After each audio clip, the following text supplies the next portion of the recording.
Ayon sa isang alamat, noong unang panahon, wala pang talon sa lugar na ito. Tanging ang mga kabundukan at mga ilog ng Bumbungan at Balanak.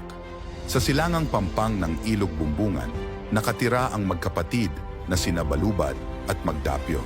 Namuhay silang payapa at masaya sa kanilang payak na pamumuhay.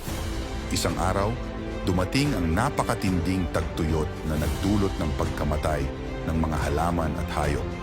Dahil sa kawalan ng ulan, namatay si Balubad sa uhaw. Malungkot na inilibing ni Magdapyo ang kanyang kapatid sa bundok na tinatawag ngayong Balubad. Naiwang mag-isa, si Magdapyo ay naglakbay patungo sa itaas na bahagi ng tuyo na ilog ngunit wala siyang natagpuang tubig. Sa kanyang kawalan ng pag-asa, galit niyang hinagis pababa ang kanyang tungkod sa mga bato. Biglang may sumibol na bukal at naging isang malakas na talon. Lumuhod si Magdapyo at nagpasalamat sa mga Diyos sa himalang ito. At nabuo ang napakagandang talon at tinawag itong Magdapyo Falls. Nasa ngayon ay Cavinti Falls at mas kilala ito sa tawag na Pagsanhan Falls.